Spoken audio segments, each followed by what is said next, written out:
Preste atenção no que eu digo, pois eu não falo por mal. Os muitos adultos que me perdoem, mas infância é sensacional. Vocês já esqueceram? Eu sei.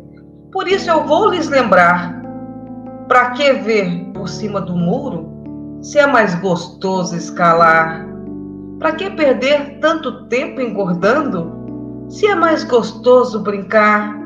Pra que fazer cara tão séria, se é mais gostoso sonhar? Se vocês olham pra gente, é terra o que vem por trás. Para nós, atrás de vocês, há céu, há muito, muito mais. Quando julgarem o que eu faço, olhem seus próprios narizes. Lá no seu tempo de infância, será que não foram felizes? Mas se tudo o que fizeram já fugiu da sua lembrança, fiquem sabendo que eu penso. Mais respeito, eu sou criança. É com esse respeito em relação às crianças, às diversas infâncias brasileiras, que nós iniciamos o nosso curso, organizado pelo Fórum de Educação Infantil do Vale de Jequitinhonha e pelo curso de Pedagogia da Universidade do Vale do Rio Doce, dos Vales de Jequitinhonha e Mucuri. E para iniciar a nossa conversa, eu convido aqui o meu colega, professor Sandro Vinícius Salles dos Santos. Vou falar um pouquinho do Sandro, né? O Sandro, ele é um menino grande, é uma pessoa extremamente envolvida com a educação infantil, é professor do curso de Pedagogia do Vale de Jequitinhonha e Mucuri, também é integrante do Fórum do Vale de Jequitinhonha, Educação Infantil do Vale de Jequitinhonha, membro do Movimento Interfóruns de Educação Infantil, do FEMEI, do Fórum Mineiro de Educação Infantil, é um militante e um apaixonado pela área. Então, é com muito prazer que a gente recebe aqui o professor Sandro, que eu costumo dizer que é meu colega de infância. A bola é com você, Sandro. E Amélia, querida, olá, estudantes e professores, cursistas, né, do curso Profissionais de Educação Infantil e o retorno às atividades presenciais em creches e pré-escolas. Eu queria saudar a todos e todas e também apresentar essa, como ela mesma disse, essa minha colega de infância, que é a Maria Amélia Cota, né, professora do curso de Pedagogia da Universidade Federal dos Vales de Jequitinhonha e Mucuri, né, integrante do Fórum de Educação Infantil da região do Alto Jequitinhonha, que, por sua vez, também integra o colegiado do Fórum Mineiro de Educação Infantil, ambos vinculados ao movimento Interfóruns de Educação Infantil. Queria já também agradecer a Naila Carmo, que está aqui no backstage ajudando a gente, né, nessa gravação, que é do Fórum da Zona da Mata, Fórum de Educação Infantil da Zona da Mata, que também é integrante do Fórum Mineiro de Educação Infantil e do Movimento Interfóruns de Educação Infantil do Brasil. Bom, a gente queria, então, a proposta é a gente começar o curso, né, e aí hoje nós vamos mais especificamente discutir os assuntos relativos ao módulo 1 do curso. Né? Eu vou aqui projetar, então, a nossa um PowerPoint para orientar a nossa conversa, tá? A proposta, então, desse módulo. Aí, a Melinha é uma conversa, tá? Assim, sinta-se à vontade, inclusive, para fazer as intervenções que você achar devidas, tá bom? Na hora em que você considerar que são devidas, ok?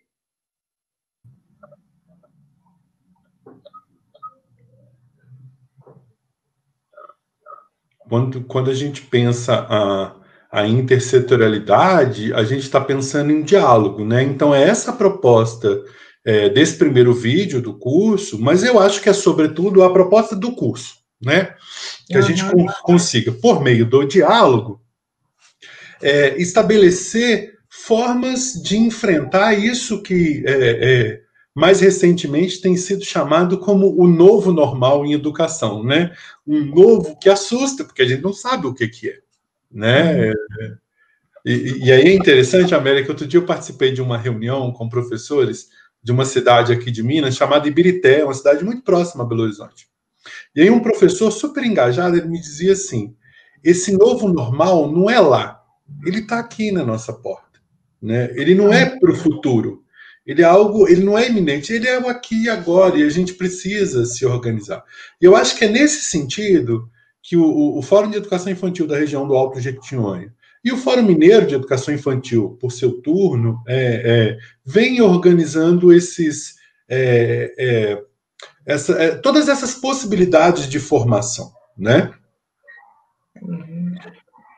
É verdade. Essa nova normalidade, a gente não pode perder de vista, né? Porque, às vezes, eu tenho a impressão que as pessoas acham assim, quando acabar vai estar tudo bem, né? Não vai estar exatamente bem, porque nós vamos ter adquirido outras formas de viver também, né? Já está modificada socialmente as nossas formas de relacionar com o outro. Exatamente, exatamente. Bom, e aí, gente, a nossa proposta hoje é discutir, dentro da proposta do curso, né, da formação continuada em serviço de profissionais de educação infantil, relativa ao retorno às atividades presenciais em creches e pré-escolas.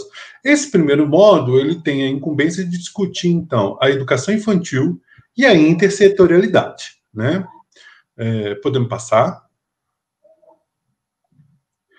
O objetivo do módulo, então, seria produzir saberes de caráter interdisciplinar e intersetorial que permitam às profissionais de educação participar das equipes de construção de protocolos de segurança na retomada das atividades presenciais em creches e pré-escolas.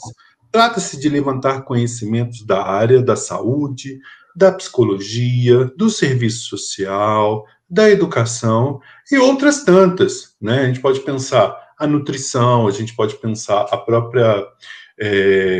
o próprio setor financeiro do município, eu acho que nesse momento é muito importante. Secretaria de Obras, se houver, né? É muito importante que esses diferentes setores se organizem e deem subsídio para as propostas de construção desse retorno, né? Bom, feito isso, é importante a gente pensar que desde o início, né, desde ali de março, quando o Brasil oficialmente registra o primeiro caso de Covid-19, medidas de distanciamento social foram estabelecidas como forma de conter o avanço dessa doença, né? E em decorrência disso, o que a gente teve? A gente teve uma imediata, e aí eu diria, Amélia, que em alguns casos ela foi até um pouco precipitada, a forma como foi estabelecido o distanciamento social e, sobretudo, a suspensão das aulas, né? Aí, Sandra, só fazendo uma complementação, essa suspensão foi feita sem nenhum planejamento, né? Exatamente. Por algo assim, foi súbito para nós, foi novo, nos causou muita ansiedade, né? Porque nós não sabíamos exatamente o que fazer. Isso não significa que o retorno às atividades tenha que ser assim, quer dizer, nós temos um tempo para planejar isso, né? Assim como nós tivemos uma situação inédita, né, imediata, emergencial, a proposta desse curso também é repensar o retorno às aulas com um planejamento adequado, não só em termos de saúde, não. Quer dizer, nós temos que pensar que nós temos que ressignificar, não sei se seria o termo, as nossas práticas pedagógicas. Exatamente. Pensando que não dá para voltar todo mundo ao mesmo tempo, né? Eu acho que num primeiro momento o que a gente precisa pensar é que trata-se de um retorno que é gradual, que não é uma responsabilidade dentro da municipalidade, não é uma responsabilidade única da escola. Eu acho que é essa que é a proposta da intersetorialidade, como é que diferentes setores da vida pública vão ajudar a escola, claro que com um protagonismo grande da escola, né, e dos profissionais de educação, os profissionais de creches e pré-escolas, eles têm que protagonizar esse processo, mas numa articulação muito ativa e muito efetiva com os diferentes serviços que compõem a municipalidade, né? Lembrando também, Sandro, que isso também poderá divergir de cidade para cidade, de município para município, né? Quer dizer, o que serve para um município não é a mesma coisa para outro. Sempre articulado, né, com outros setores. Mas por isso que nós estamos aqui com vários municípios, para que eles possam ir pensando nas estratégias, no planejamento para essa reabertura, de acordo com a sua realidade, né, com a sua singularidade. Principalmente nesse momento em que a gente vê que os casos de Covid-19, eles aumentam nas cidades do interior, o que os especialistas estão chamando de um processo de interiorização da infecção, do vírus, né? E aí, a gente tem que pensar que o relaxamento das medidas de distanciamento, ele deve ser, como você bem disse, avaliado em cada município ou estado, em função sempre de dados epidemiológicos, sempre tendo ciência como base para tomada de decisão, não é verdade? Podendo haver a necessidade de eventual retorno à instalação de medidas restritivas quando a situação epidemiológica assim indicar, né? Então, a gente tem que pensar que a retomada, ou até uma possível nova paralisação, ela depende de uma ação articulada entre diferentes setores. É isso que a gente está chamando da intersetorialidade, né? Mas o que de fato é a intersetorialidade? Né? Pode passar, por gentileza? Então, de acordo com o Sistema Único de Saúde, Amelinha, a intersetorialidade compreende a articulação entre os sujeitos de diversos setores que, mesmo dominando outros saberes, enfrentam juntos a complexidade da instituição ou serviço apresentado. Ou seja, no que tange, então, a construção, né, de protocolos de segurança para o retorno das atividades presenciais nas escolas, nas creches, nas pré-escolas, é como eu disse no início desse vídeo. A gente não pode pensar que essa é uma responsabilidade única e exclusiva da escola. Diferentes setores têm que se articular com a escola. Aliás, eu diria que a escola precisa se articular a diferentes setores da vida pública, diferentes setores da governança municipal, para construir uma melhor forma de atender os bebês e as crianças pequenas nesse novo normal, né, que a gente está dizendo que não está lá na frente, ele está à nossa porta, ele está no nosso presente. Esse novo paradigma de gestão apresenta ações de integração de diversos setores, ações e serviços em um atendimento na rede de serviços. É essencial para propor ações de retorno às atividades presenciais. Então, como eu disse, assim, se a gente for analisar esse organogramazinho, né, a gente tem lá, então, o retorno às aulas presenciais, ela pressupõe um protagonismo ativo da escola, das escolas, do setor educacional, mas, sobretudo, um diálogo muito efervescente com a área da saúde, com o serviço social, com o pessoal da nutrição. Muitos municípios têm, né, porque como participam do programa de alimentação escolar, eles têm nutricionistas responsáveis, né, pelo balanceamento da alimentação escolar. Então, são profissionais essenciais nesse momento, né? A Secretaria de Finanças do município, Secretaria de Obras, porque medidas de higiene vão precisar ser tomadas nesse processo, né? Então, quanto mais intersetorial, no estrito senso do termo, eu diria, essas equipes forem, melhor eu acho que vão ser as tomadas de decisões relativas a esse retorno das atividades. Concorda? Com certeza. E aí essa questão dos setores estarem afinados, né, Sandra? Exatamente. Afinados, não é somente pensar nesses setores, né, na conversa, mas de estar afinado, porque não, é importante que a escola, né, tenha uma linguagem dialogada com os outros setores e vice-versa, porque isso vai causar o quê? Um certo conflito nas famílias e uma insegurança em relação às famílias e às crianças, né? Essa Exatamente. afinação entre os segmentos sociais, os diálogos, elas são fundamentais nesse momento. Exatamente. E aí uma outra coisa que sua fala coloca, que é importante também a gente pensar, que além dessa articulação dentro da cidade, em alguns casos é importante ter articulação entre cidades. Então, por exemplo, Diamantina é polo econômico e ela está cercada de cidades que a gente chama não, né? Mas na economia chamam de cidades dormitórios. São cidades em que as pessoas residem, mas atuam econômica, juridicamente em Diamantina. É assim, por exemplo, com Montes Claros. É assim, por exemplo, com Juiz de Fora. Então, essa tomada de decisões, ela pressupõe também uma coordenação nessas cidades em volta. Então, é legal a gente pensar essa articulação intersetorial, mas ela também nos provoca a pensar a necessidade e a urgência de pensar protocolos de retomada de segurança que sejam intermunicipais.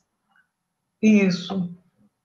Na verdade, se a gente for levar ao fim e ao cabo esse conceito de intersetorialidade que o SUS coloca, fazendo a transposição desse conceito para a construção dos protocolos de segurança.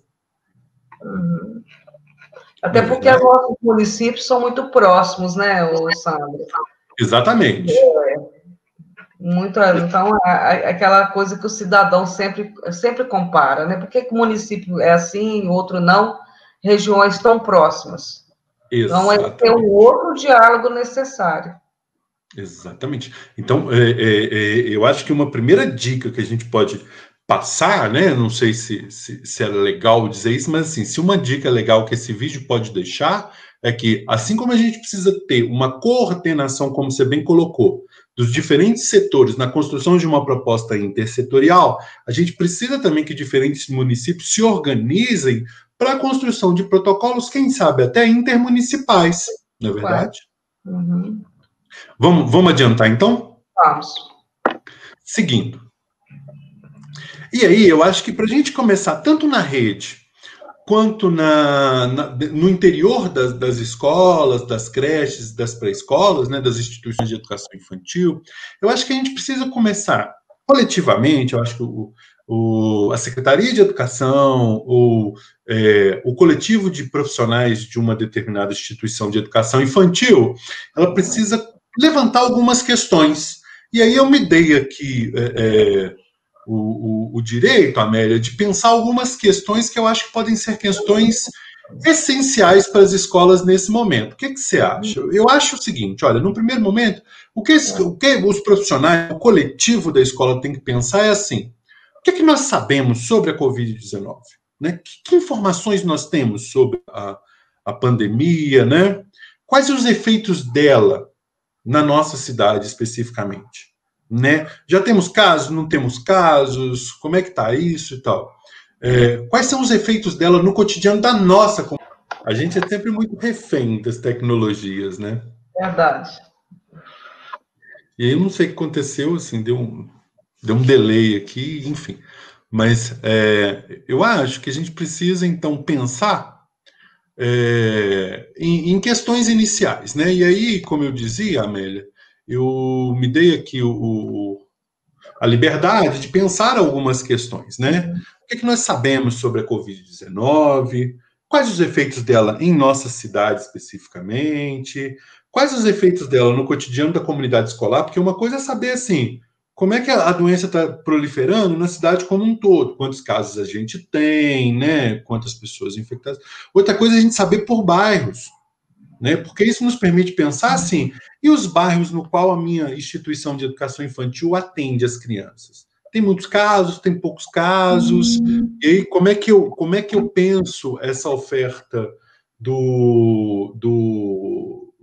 de atividades presenciais, né? A partir desse avanço ou não do quadro, da diminuição da curva e tal, né? Quais as necessidades que a pandemia tem colocado para as crianças e para as suas famílias, né? Eu até diria mais, assim, uma coisa que eu acho que a gente ainda não parou para pensar é como que a pandemia tem colocado, quais são os efeitos dela para os profissionais, né? Num primeiro momento é essencial a gente pensar assim, e os profissionais, eles foram acometidos, eles têm parentes que foram acometidos, isso é fundamental se a gente quer criar qualquer proposta de retorno, né? Quais são os nossos profissionais, por exemplo, que estão no grupo de risco?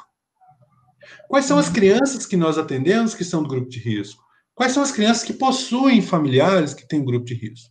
Essas perguntas, elas parecem desesperadoras e, num primeiro momento, sem resposta. Mas elas serão, de fato, sem resposta se a escola pensar que ela tem que dar conta dessas respostas sozinha, né? Na verdade, ela precisa se articular. E essa que é a proposta da intersetorialidade. É que na busca por essas respostas, outros sujeitos e outros saberes sejam convocados para auxiliar os profissionais da educação, em especial, no nosso caso, da educação infantil, para pensar esse retorno, né? E aí, diante disso, né, diante das respostas a essas e tantas outras perguntas que podem ser formuladas no cotidiano, né, o que podemos, e mais do que isso, o que devemos fazer, né, se nos é colocado pela Secretaria de Estado de Educação ou pela própria Secretaria Municipal de Educação uma possível proposta de retorno, né? Eu acho que a intersetorialidade, ela mostra que nenhuma proposta de retorno pode dar certo se ela for verticalmente imposta de cima para baixo. Ela precisa, sobretudo, ser construída no sentido inverso, de baixo para cima. E é essa proposta que a gente quer, né, que nós do FEIRAGE acreditamos, que precisam ser construídas para ter um mínimo de eficácia frente a esses efeitos ainda muito pouco claros que a pandemia nos impõe. Não é verdade? Lembrando também, gente, que as crianças, os bebês e as crianças, fazem parte de um grupo muito específico. Então, quando o Sandro coloca o que sabemos sobre a Covid-19, eu acrescentaria o que sabemos sobre a Covid-19, né, e as crianças, bebês e as crianças, né, porque é uma outra questão, pouco discutida, né, que especialmente pela mídia. Então, nós não podemos considerar que o que nós sabemos da Covid-19, né, é o suficiente, que nenhum cientista hoje considera que é o suficiente. Quer dizer, ela está em estudo, né, mas nós temos aí vários documentos que nos mostram experiências de outros países, né, muitas produções têm sido feitas em relação às crianças. Então, eu acrescentaria o que sabemos sobre a Covid-19 em crianças, em bebês, né, nas famílias. E aí eu convido vocês também a consultar o site proseducativa.com.br, que nós temos partilhado lá experiências, não só em forma de vídeo, como de documentos, né, que estão sendo realizadas no Brasil e fora dele, que poderão auxiliar, né, vocês, né, na busca por respostas, ainda que provisórias, para essas perguntas. Exatamente, Amélia. E além disso, assim, o Prosa Educativa hoje está com materiais, né? A gente fez lá um esforço de reunir materiais que servem tanto aos professores, mas que servem também às redes de ensino, né? Às secretarias municipais de educação, né? A gente tem reunido lá material produzido pelo próprio MIEIB, pelo CONSED, pela UNCM, pela Undime, que está muito mais fácil porque estão todos reunidos lá, né? E aí é importante a gente pensar, e por que eu acho que é importante que as secretarias de educação e as redes, e as escolas, né, de uma forma mais micro, precisam pensar essas questões. Porque essas questões, elas possibilitam o enfrentamento dessas questões, ou a busca por respostas a essas questões, mobilizam um conjunto de ações. Então, se a gente pegar, por exemplo, vamos pegar essa primeira questão, né? O que sabemos sobre a Covid-19? Olha só o que eu considero. Quer ver? Eu vou avançar o slide. O que sabemos sobre a Covid-19? Essa é uma pergunta que a gente demanda de conhecimentos que não são necessariamente conhecimentos pedagógicos, mas, sobretudo, conhecimentos da área da saúde, né? E aí é fundamental, nesse momento, a articulação com profissionais da área da saúde, porque essa articulação fornecerá elementos importantes para nós que somos profissionais da área da educação pensarmos o retorno das atividades. E aí, quais seriam, dentro, né, da organização do município, os profissionais da área da saúde com os quais a gente poderia dialogar num primeiro momento? Pediatras, como você bem colocou a questão, né, da imprecisão dos quadros clínicos de bebês e crianças pequenas, né? E a gente não pode, nesse momento, se iludir de que os bebês e as crianças pequenas são todos assintomáticos, porque nem todos são, né? A gente ainda tem uma literatura que é muito limitada em termos né, de quadros clínicos da Covid-19 em bebês e crianças pequenas, mas, sobretudo, o que a literatura aponta é que, ainda assim, eles são vetores. Ainda que assintomáticos, eles contribuem para a transmissão, como todo ser humano, né? Então, pediatras, infectologistas, enfermeiros e enfermeiras, mas pessoal, como eu disse, né, da nutrição, psicólogo, psiquiatra, é fundamental. Quanto mais gente a gente organizar e quanto mais conhecimentos a gente tiver à disposição dos profissionais da educação, mais eles vão se apropriar de conhecimentos, né? E esses comerciantes vão subsidiar essas ações. E aí uma dica que eu acho que é importante é que as redes elas podem propor rodas de diálogo, né, e de formação, e que eu acho que não é uma formação unilateral. Assim como os professores aprenderão muito com os profissionais da área da saúde, os profissionais da área da saúde, por sua vez, aprenderão muito em termos com o pessoal da educação, exatamente, né? E aí, o que pode ser pensado em primeiros encontros, assim?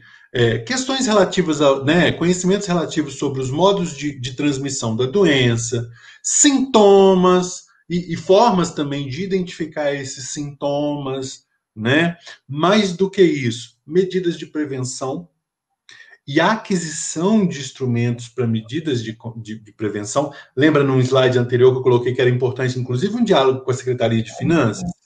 Termômetro é uma coisa que vai ter que ter pra caramba dentro da escola, entende? Assim, a gente vai ter que criar esse hábito, né? Agora, a gente vai ter que criar esse hábito na interface com quem tem esse hábito, que é o pessoal da área da saúde, né? Então, estou trazendo aqui, assim, não é uma regra, né? Como eu disse, são dicas e que eu estou pensando à luz da nossa realidade, né? Enquanto fórum. Mas as escolas, em específico, vão pensar questões que podem levar, inclusive, a ações até mais eficazes e mais contundentes, né? Então, vamos ver a próxima pergunta. Vamos passar. Bom, quais os efeitos da Covid-19 em nossa cidade? Nesse momento, eu acho que qualquer informação, ela passa necessariamente pelos boletins epidemiológicos. E eles podem ser extremamente favoráveis, né, para colocar os professores, né, os profissionais e as profissionais de educação a par do avanço da Covid-19 na cidade, né? E aí, uma dica importante é a gente pensar que os profissionais da educação, eles podem, inclusive, compor esses comitês de crise que estão gerando esses dados, né? Porque isso permitiria que as informações chegassem mais rápido à escola. Não só chegar, desculpa, Sandra, não só chegar nas escolas, mas para evitar informações desencontradas. E que nós fake news, sabemos né? que nesse momento, né, assim, eu vou dar o exemplo de Diamantina, né? É muito comum você conversar com uma pessoa e ela te dizer, olha, tem tantos casos, uma pessoa sim foi atingida, né, ou foi infectada e tudo, e às vezes não corresponde com a realidade. Então, se você não Exatamente. está bem informado, seja um profissional que está na escola, né, o gestor, tal, você também não transmite a segurança necessária para as famílias. É. Então, é importante que a gente tenha um canal de comunicação seguro, né, da escola, né, que a escola tenha um canal de comunicação e que evite, né, esse disse-me-disse que é muito próprio dentro da escola também, né? Uhum. Evite esse tipo é, de informações, né, extraoficiais. Eu acho que a palavra é essa, né? É. Extraoficiais. Que a gente se agarre a uma informação oficial. Exatamente. E se não dá para ter profissionais da educação nesses comitês, dá para a Secretaria de Educação, então, solicitar esses dados desses comitês e repassar para as escolas. Mas é muito importante isso que você disse, assim, que sejam dados oficiais, né? Para a gente evitar o disse-me-disse, e, sobretudo, num tempo de disseminação de fake news, a gente evitar a informação equivocada, a desinformação, aliás. Uhum. Verdade? Vamos avançar mais um pouquinho.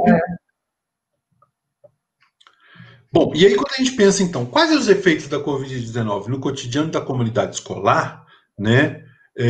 Não só pensando esses boletins epidemiológicos, mas a gente pode ter um diálogo com um outro profissional que eu acho que é essencial também da área da saúde, que são os agentes de saúde. Os agentes de saúde, os agentes de zoonose, né? Mas em especial os agentes do programa de saúde da família, eles têm contatos diários, contatos semanais, mensais com as famílias, eles circulam os bairros, né? Então eles têm informações que são muito valiosas, né? Sobre quem são as pessoas no meu bairro ou nos bairros que a minha escola, né? Que a minha instituição atende, que foram acometidas pelo vírus, né? E aí até para a gente saber, será que né, as crianças, por exemplo, tem uma criança que a mãe foi acometida, essa criança pode ficar um pouquinho mais, e a escola faz um plano de trabalho remoto para ela, né? Até para ter claridade do caso, se não teve expansão, porque assim, a Fiocruz, para vocês terem uma ideia, fez um estudo no Rio de Janeiro e que se somente as escolas particulares voltassem às aulas, né, isso aumentaria a transmissão em pelo menos 25, 30%. Então, percebe a importância disso que a Amélia, né, a Amélia colocou lá no início do nosso vídeo, assim, da coordenação dessas ações. As decisões elas têm que ser tomadas coletivamente e com base em dados, né? Um outro profissional que eu acho que é muito importante são os profissionais do campo da assistência social, porque eles permitem informações importantes, né, sobre as famílias que estão com dificuldades financeiras em função das regras de distanciamento social, ou aquelas que estão fazendo uso ou não de benefícios sociais, né? Porque às vezes a gente acha que assim, vamos mandar atividade online para os meninos. A rede assume uma plataforma, mas e se não tem internet em casa? Então, esse tipo de informação, né? Quem tem acesso aos meios de comunicação, né? Tecnológicos e tal, quem tem maior acesso a essas informações são as pessoas da assistência social. Então, nesse momento, um diálogo com elas é fundamental, não é verdade? Vamos avançar, então. Quais os desafios que a pandemia tem colocado para as crianças e para as suas famílias, né? Acho que a Maria Amélia é até mais especialista que eu, assim, para pensar essas questões, né? E ela, inclusive, ela vem me provocando a pensar essas questões, né? São perguntas que a gente pode se fazer, né? São subperguntas dentro dessa pergunta que a gente deve se fazer, né? Está ocorrendo comunicação dos órgãos municipais, instituições, professores da educação infantil com as crianças e com suas famílias, né? O pessoal da área da saúde tem frequentado, né? Tem acompanhado também, o pessoal da assistência social, né, Amélia? É verdade. Eu acho que essa comunicação ela é fundamental, né? Assim, isso que nós falamos da informação precisa, oficial, né, dos municípios assegurarem, né, uma informação às famílias e às suas crianças, porque nós sabemos que não são todos que conseguem ter esse acesso à informação tão Sim. rapidamente como aqueles que têm acesso à tecnologia e tudo mais, né? E eu acho que uma outra questão que a pandemia tem colocado para as crianças e as famílias, gente, acredito eu, né, posso estar equivocada, que está nascendo uma nova cultura de relação social, né? E isso atingirá, está atingindo diretamente as crianças, né? Nós, aqui no Brasil, nós temos por hábito, né, pegar a criança no colo, beijá-la, abraçá-la, né? Então, assim, imagino eu, né, que essas relações afetivas, as manifestações, elas estão sendo modificadas já nesse período e estarão ainda modificadas no retorno. Então, os professores terão que repensar também de como acolher, dar aconchego às crianças, né, sem que seja por essa via tão natural para nós brasileiros. Né? Porque nós usamos o beijo, o abraço com muita facilidade. Né? Que outras formas de cumprimentar a criança nós poderemos criar que não seja por meio do abraço e do beijo, e que ela se sinta acolhida. Então, são desafios que parecem pequenos e que não são. Né? Mas que podem ser mais amenos se forem, como você bem colocou, construídos com a criança.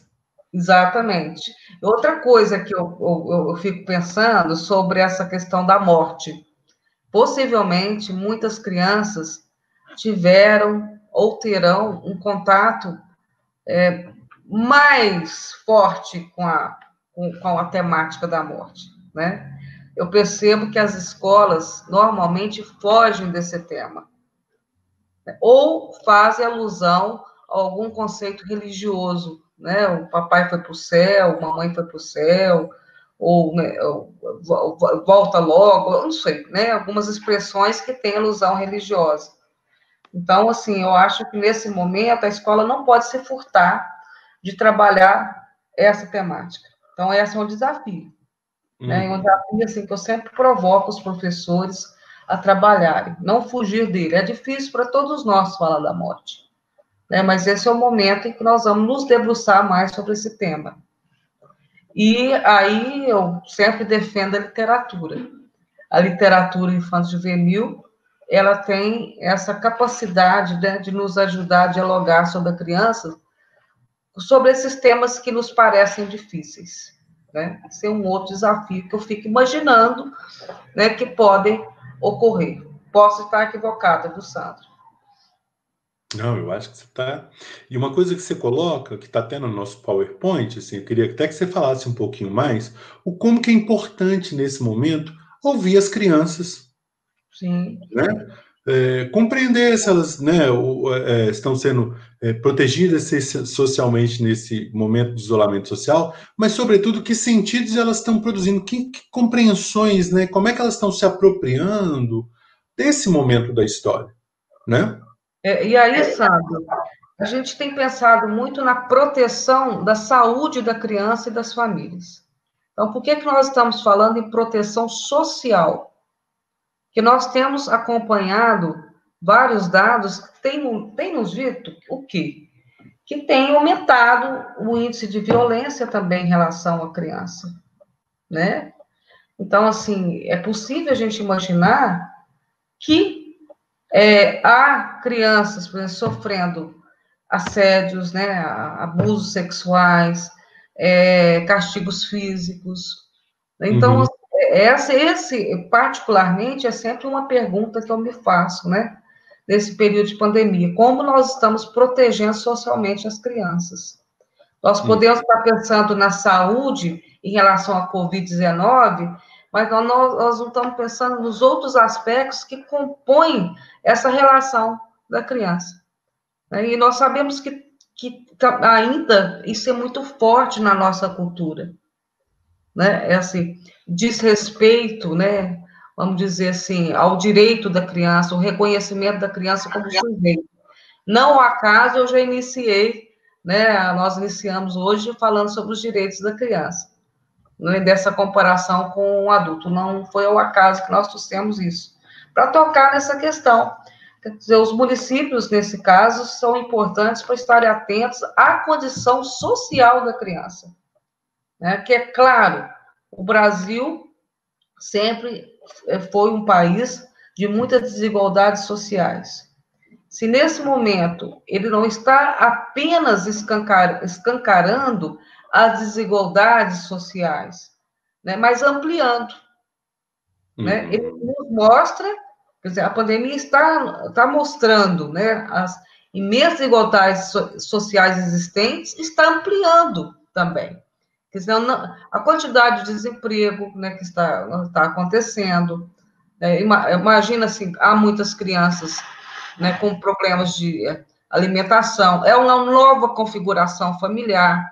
Vocês imaginam aí casas com 6, 7 pessoas, e nós falamos em isolamento social, em aulas online, nesse contexto com 7, 8 pessoas, né? Crianças submetidas à questão do castigo físico. Em casos que, na melhor das hipóteses, Amélia, e aí você está falando, por exemplo, casas com 7, 8 pessoas, né? E desses 7, 8, por exemplo, 3, 4, até 5 crianças, e que, na melhor das hipóteses, tem um computador. Na melhor das hipóteses. Na melhor das hipóteses, né? Então, eu me preocupo muito com essa proteção social da criança, né? Que é uma questão que eu acho que as escolas terão de discutir muito fortemente, os municípios, né, discutir isso de uma forma muito integrada com a assistência social, né, com a saúde, porque as nossas crianças podem estar submetidas a questões de barbárie mesmo, né, nesse período de pandemia. E aí, eu acho que toda vez que a gente chega a resposta a uma questão, outras questões se desvelam, né, à nossa frente. E aí, por exemplo, quando você coloca assim, a importância da gente entender como estão ocorrendo as interações das crianças com os adultos, uma coisa que a escola tem que pensar é, diante dessa especificidade do modo como estão ocorrendo, como é que a gente pode, nós, instituição, né, escolar, nós, creche, nós, pré-escola, nós, enquanto instituição de educação infantil, podemos contribuir para a melhoria dessas interações. Isso. Né? Porque, assim, durante a pandemia, a gente viu várias possibilidades. E eu não vou aqui julgar se elas foram certas ou erradas. Né? Foram possibilidades frente a um fenômeno novo, frente a uma situação nova. Mas que, muitas vezes, ela foi descompassada com os pressupostos, com as concepções vigentes na educação infantil brasileira. Então a gente viu assim, muita preocupação de envio para a educação infantil de atividades de cunho mais escolarizados. Isso. Sabe, assim, muito preocupada com a aquisição cognitiva das crianças. Que eu não estou dizendo que não é importante, ela é extremamente importante para o desenvolvimento. Mas essa é uma das dimensões do desenvolvimento. A gente tem que pensar que a educação infantil hoje no Brasil, ela tem um compromisso com o desenvolvimento pleno, o que os especialistas vão chamar de um desenvolvimento holístico, total da criança, que engloba também o desenvolvimento cognitivo, mas não só ele. Né? Nós temos que pensar que o paradigma hoje que orienta o currículo de creches e pré-escolas é um paradigma que tem a criança como centro do planejamento pedagógico. Né? E um planejamento pedagógico que parte das suas interações, dentre elas, em especial, da brincadeira. né? E aí, em que medida nós estamos enviando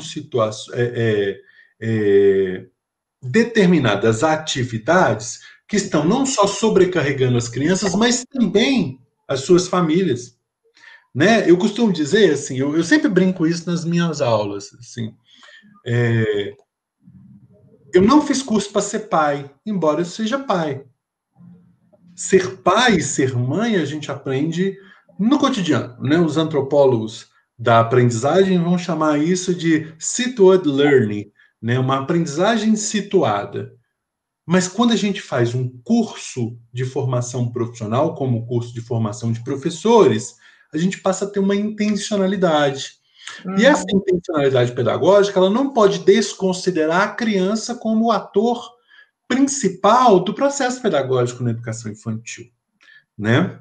E olha como é que é essa questão de pensar, né, os desafios que a pandemia tem colocado para as crianças e para as suas famílias se desdobram em outras questões. Eu vou passar o slide para você ter uma ideia. Né? Uma coisa que eu acho que é fundamental nesse momento é se perguntar como as crianças estão se sentindo durante esse momento. E mais, como é que seus familiares estão se sentindo. Sim. É? Como manter a saúde mental das crianças, dos adultos, inclusive dos professores, né? Nesse momento, assim. Esse é um momento, eu acho que o mundo precisa de afeto, né? As relações afetivas precisam se estabelecer, ainda que virtualmente. E é papel da escola, nesse momento, criar estratégias de acompanhamento das crianças, dos seus familiares. A gente tem que ter muito cuidado para não sobrecarregar as crianças. A gente tem que ter muito cuidado para não sobrecarregar os familiares, né? Os pais, as mães, sobretudo, os pais, né? Os membros da família extensa, Até né? porque o tempo hoje, desse período nosso de isolamento social, é outro. Né? Não sei se Exatamente. vocês têm observado isso. Né? Quer dizer, nós estamos assim, usando muita tecnologia, mas o tempo de uso da tecnologia é maior se fosse presencial. Só dando Exatamente. um exemplo para vocês aqui. Para que nós realizássemos esse encontro aqui, nós precisamos de um teste prévio, não é isso? Nós precisamos nos planejar para isso. Então, nós fizemos coisas que possivelmente no presencial nós não faríamos. Então, o nosso tempo é outro. Né? O tempo de ir até a rua, né, inclui o quê? O pensar o tempo que eu vou levar para tomar um banho, para trocar a máscara, para lavar a máscara, para ir ao supermercado, o tempo que eu vou higienizar o que eu vou comprar. Né? Então, nós estamos em outro tempo. Então, nós não podemos imaginar que as famílias estão, né, em casa apenas por conta dos filhos. Né? Imagino que ampliou-se e muito, né? A quantidade de tarefas, né, para cada família, justamente por causa dos protocolos de segurança. Exatamente.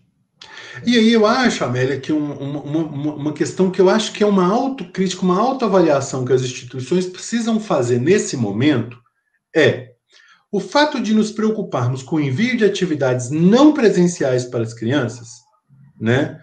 Principalmente se a gente parte dessa preocupação somente, né, com a dimensão cognitiva do desenvolvimento das crianças, né? Garante a elas a mesma oportunidade de aprendizagens, né? Pensando que hoje, Amélia, assim, como eu disse, o paradigma que a gente tem hoje, que orienta, né, a prática pedagógica em creches e pré-escolas, pressupõe uma criança como sujeito de direitos. Eu, em especial, eu vou abusar do gerúndio, assim, eu tenho gostado de pensar a criança para além do sujeito de direito como um sujeito de desejos de aprendizagem. Uhum.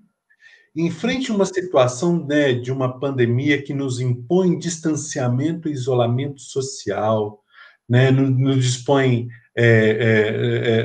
impõe, inclusive, situações de afastamento das pessoas que nós gostamos, pais, familiares, avós, né? Eu fico vendo, por exemplo, o quanto que a minha filha, que já nem é mais criança, né, tem sofrido com o distanciamento com os avós e vice-versa, os avós têm sofrido com distanciamento com as crianças, né?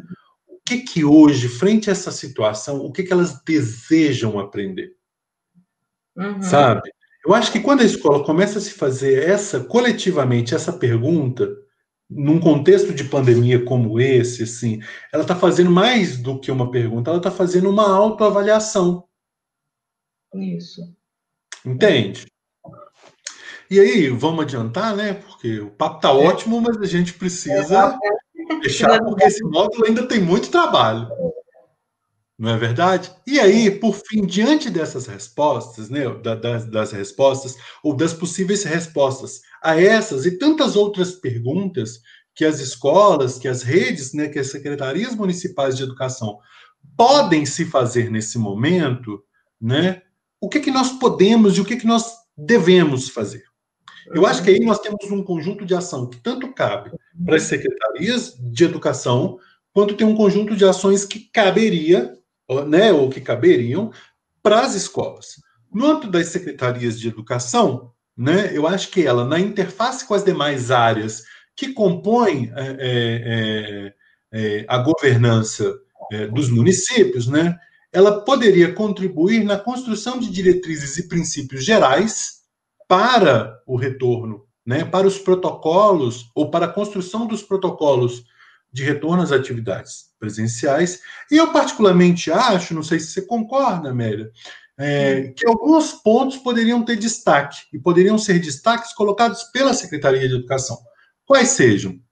Produzir informações sobre a Covid-19, né, sobre modos de transmissão, sintomas da doença, medidas de prevenção, estabelecimento de parâmetros para intensificar a higiene pessoal, lavagens de mão, água e sabão, álcool em gel, né? Então, por exemplo, aqui no Alto Jequitinhonha, a gente tem muito poucas cidades, é sabido, principalmente aqui no entorno de Diamantina, que muito poucas são as cidades que conseguiram se inscrever no projeto do Pro Infância. Sim. E construir creches que fossem, né, instituições para atendimento de bebês e crianças pequenas, para o atendimento educacional de bebês e crianças pequenas, que fossem condizentes com essas concepções que a gente discutiu ainda há pouco, né? Mas em muitas situações são casas que eu diria que nem são adaptadas. São casas que são alugadas para acolher a creche e a pré-escola do bairro, a creche ou a pré-escola, às vezes da cidade, dependendo do tamanho da cidade, né? E aí adaptações vão precisar ser feitas. O ideal era que cada sala tivesse um lavatório para higienização das mãos, né? Que cada sala não tivesse somente o potinho de álcool em gel, mas que tivesse, sobretudo, um lavatório para que as crianças pudessem aprender. Isso é que eu acho que é legal. A gente tem que tirar proveito. A higiene pessoal é um aprendizado. Os estudos sobre cuidado mostram isso, né? O cuidado de si, o aprender a cuidar de si, é aprender também o cuidado com o outro, né? Outra coisa, né, Sandro? Aí, além dessa relação de cuidado, uma coisa que a gente insiste muito são as atividades ao ar livre. Exatamente. Nas instituições. E que, às vezes, é pouco explorado. Né? As atividades, às vezes, são pouco propostas. E isso urge, né, que se pense nessas ações ao ar livre no retorno. Né? Então, quer dizer, se até então nós não conseguimos fazer isso, né, nós vamos ter que pensar não só por uma questão pedagógica, mas também uma questão de saúde. Então, Exatamente. se as nossas instituições não estavam preparadas para trabalhar, para receber essas crianças, né, de acordo com os parâmetros de uma infraestrutura adequada, imagine os desafios que nos impõem agora com a questão da pandemia. Você sabe, Amélia, você convive comigo mais diariamente, você sabe que eu sempre acho que o copo pela metade, ele está sempre mais cheio do que mais vazio, né? Então eu acho que nesse momento é um momento também especial da gente olhar para a cidade com outros olhos. Não é assim também, então vamos ter aula ao ar livre, né? Dentro da cidade. E aí, por exemplo, aqui em Diamantina, né, nós temos um centro histórico que é belíssimo, sabe? em um centro histórico que é marcado por histórias, com H, e histórias, com E, como dizia o Guimarães Rosa, né? São as histórias da tradição popular e tal, que são extremamente educativas, são extremamente formativas, que são constituintes da identidade local. E as cidades aqui no entorno de Diamantina, eu penso que, por exemplo, no entorno de Juiz de Fora isso não deve ser muito diferente, apesar, né, de se tratar de cidades um pouco maiores do que aqui no entorno. Nós temos cidades que são muito pequenininhas e que fornecem uma estrutura urbana muito propícia para que as crianças circulem. Para fazer aquilo, né, que os espanhóis chamam de, que eu acho muito bonito, de pensar assim, o potencial educativo das cidades. Uhum. Então percebe que assim, uma pergunta ela pode levar a outras perguntas que a escola pode se fazer, né? Então nesse momento é fundamental a gente se perguntar também assim, qual é o potencial educativo da nossa cidade? Uhum.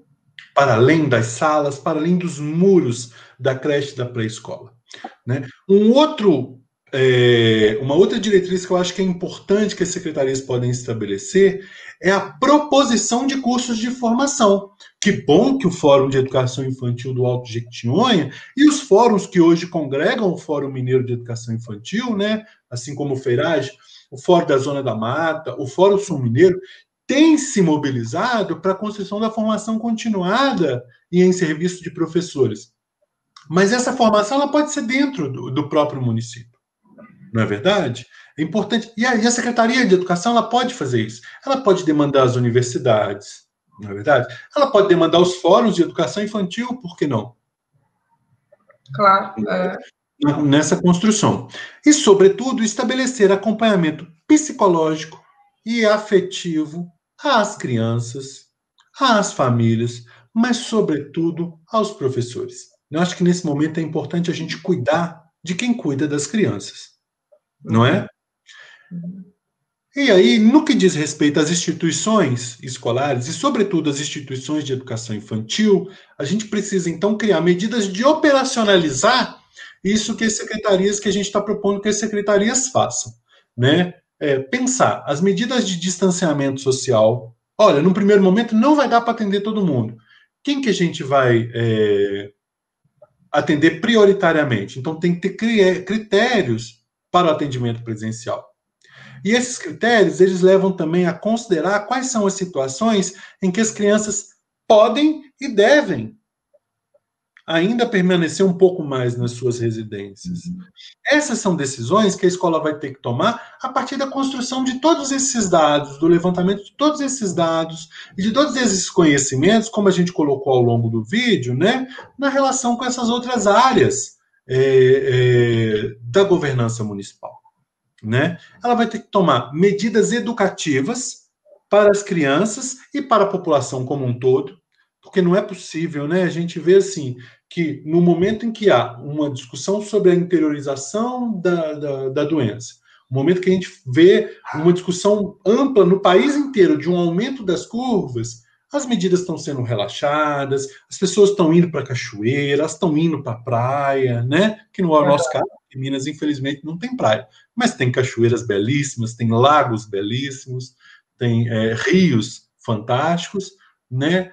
E será que é a hora? Assim, a escola também tem esse papel. A escola, nesse momento, ela não trabalha só. A gente tem que pensar que a gente vive a era da sociedade da informação. Mas a informação, já diriam os grandes pedagogos brasileiros, a informação por si só não é conhecimento. A gente precisa transformar a educação, a informação em conhecimento. E as escolas têm um papel fundamental nesse momento, né? Limpeza e desinfecção da escola, né? Isso é fundamental. A gente vê assim, né, a limpeza de áreas, de superfícies da escola. A gente vai ter que, não sei, assim, estabelecer outros critérios, aumentar a contratação de profissionais. Alguma coisa precisa ser feita nesse momento. Porque não basta só a higiene pessoal, ensinar a higiene às crianças. A gente precisa ensinar a elas, inclusive, a higiene do nosso ambiente, né? A higienização do nosso ambiente. E mudanças no modo de propor a atividade. Né? A gente tem um módulo específico desse curso em que a gente vai discutir, né, formas de repensar o planejamento e a avaliação, não só durante a pandemia, mas no pós-pandemia, não é verdade? Uhum. Bom, por fim, a gente tem que pensar, e aí avançando já para um final mesmo, né? Vou passar aqui rapidinho. A gente está diante de um novo começo, né? É um tempo de pensar uma nova sociedade, de pensar novas relações com a natureza, com o outro, com a criança, com a cultura, não é? É tempo de ouvir, tempo de perceber e observar as mudanças de comportamento das crianças, de suas famílias. Tempo de reinvenção, é tempo de produção, sobretudo, de novas práticas pedagógicas, né? Que podem ser mediadas ou não por tecnologias, mas que nos apresente, sobretudo, uma nova forma de fazer, de pensar e de sentir educação, né? Uma nova forma que tenha as relações entre família e escola num outro patamar, né? De modo ressignificado, com intensidade e com mais afetos nessa relação. É um tempo, sobretudo, Amélia, um tempo de cuidado, né? É um tempo de aprender, mas de reaprender. É um tempo de construção e de reconstrução. É um tempo de novas formas de demonstração de carinho, de afeto e de relação com o outro, né? Acho que essa é a mensagem que esse curso que a gente quer passar com esse curso de formação. Você concorda? Concordo.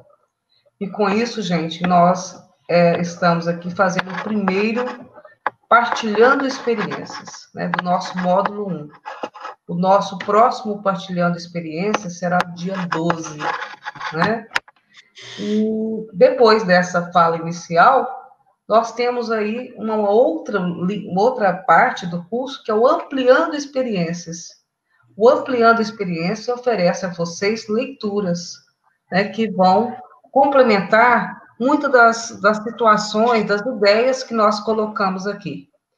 Nós vamos fazer um curso leve e interativo, né? A nossa metodologia, ela envolve o que? A participação de vocês, então de nada adianta, né, vocês estarem aqui se não conversarem conosco, com as nossas moderadoras. Então, eu convido vocês realmente para se engajar nesse curso que nós consideramos muito importante para os nossos municípios, ok? E Como as nós nossas... dissemos, Amelinha, intersetorialidade pressupõe, sobretudo, diálogo, né? Diálogo, é isso mesmo. E que esse curso proporcione diálogo em diferentes frentes, via vídeo, via chats, via leituras, não é Isso, verdade? estamos aqui. Gente, um grande abraço a vocês, tá? E obrigado pela atenção. Um Até beijo mais. para todos e todas. Beijo para todo mundo. Obrigada, Sandro, pelo Obrigado a você, bate-papo. Amélia. Obrigado, Naila.